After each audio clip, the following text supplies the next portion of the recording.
j'ai dit une fois, ô messager d'Allah, indique-moi une œuvre qui me fasse entrer au paradis et qui m'éloigne du feu. Je te pose une question. As-tu déjà posé cette question à une personne de science?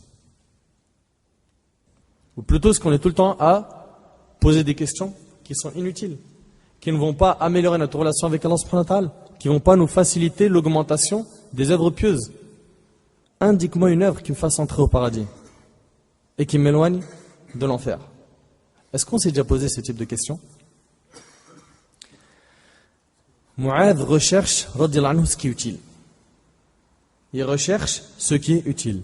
Il, alayhi salatu wassalam, lui a dit, tu viens d'interroger sur une très grosse affaire qui est pourtant aisée, pour qui Allah l'a rendue aisée. Et là, il va lui donner les clés. Tu adores Allah sans rien lui associer, ça c'est un. Et tu accomplis la prière. Tu t'acquittes de l'aumône légale, az-zakat. Tu jeûnes le mois du Ramadan, tu fais le pèlerinage si tu en as les moyens. Là ici, qu'est-ce qu'il a cité le prophète alayhi salam? Les 5 piliers de l'islam, n'est-ce pas? On remarque ici que le prophète alayhi salam, dans un premier temps, il lui a parlé des obligations. Toi qui cherches le chemin du paradis, toi qui veux être éloigné de l'enfer, la première chose, c'est soude les obligations d'Allah tabaraka ta'ala. Wadih? Puis le prophète alayhi salam ajoute à Mu'adh qui n'a pas posé d'autres questions, mais parce qu'il l'aime, il veut lui en donner plus. Le prophète alayhi salam lui a dit, veux-tu que je t'indique les portes du bien? Subhanallah. On voit ici, subhanallah, que Nabi alayhi salam, il aime Mu'adh radiyallahu anhu et veut lui en donner plus.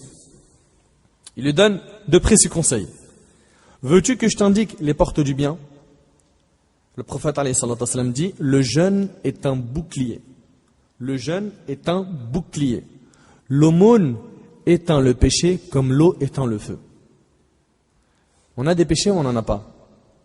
Chaque aumône que tu fais, c'est en fait des péchés que tu es en train d'éteindre, tout comme l'eau éteint le feu. Si on pouvait garder en tête ce hadith, ça nous faciliterait ces adorations.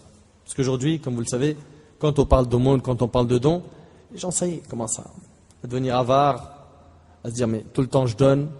Après, tu es en train de commercer avec Allah, tabaraka wa ta'ala. Et en plus de ça, il faut que tu retiennes une chose. Plus tu vas donner, plus Allah il va te donner. Tu commerces avec le riche, azza wa jal. Plus tu donnes, plus Allah tabaraka wa ta'ala te donne. C'est un automatisme. Plus tu aides tes frères, plus Allah tabaraka wa ta'ala t'aide. Plus tu soutiens tes frères, plus Allah tabaraka wa ta'ala te soutient. L'aumône éteint le péché comme l'eau éteint le feu, et il en est de même pour la prière au cœur de la nuit. Qiyamul layl. Elle éteint les péchés comme l'eau éteint le feu.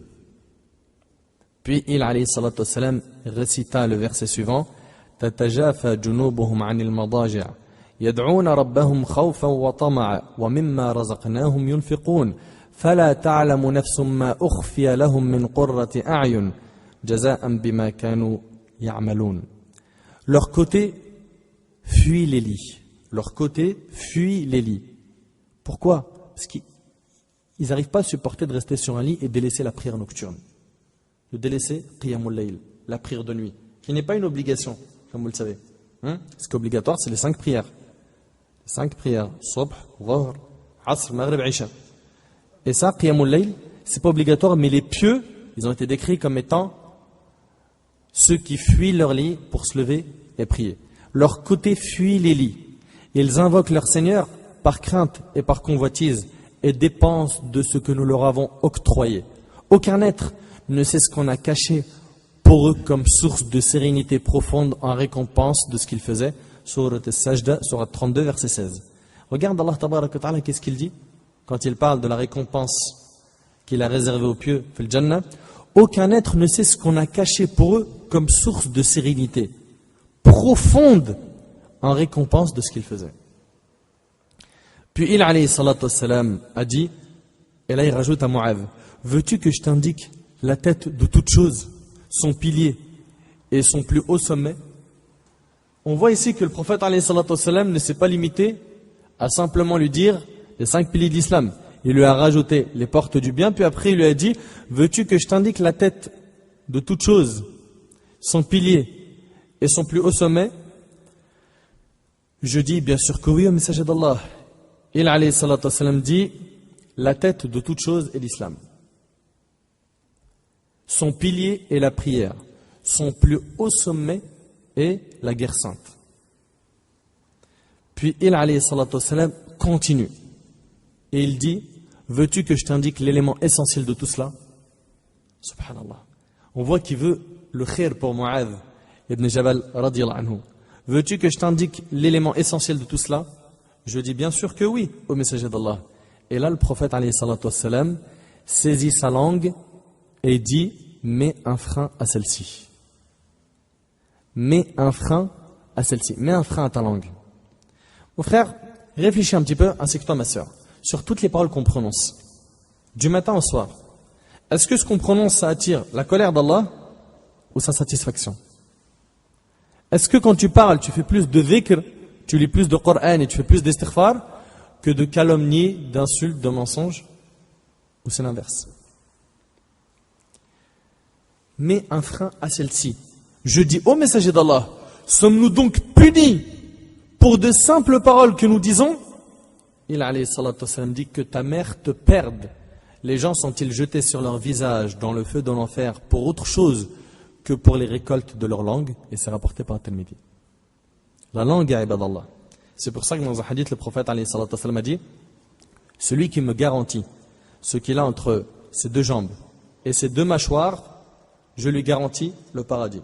C'est ce qu'a dit le prophète sallallahu alayhi wa sallam. Ça c'est clair. Il faut faire très attention à ces péchés-là. Les péchés de la langue et les péchés du sexe. Il faut faire très très attention, barakallahu fikum. Les gens sont-ils jetés sur leur visage dans le feu de l'enfer pour autre chose que pour les récoltes de leur langue? Regarde combien de mauvaises paroles sortent de nos langues. Par jour, ça débite.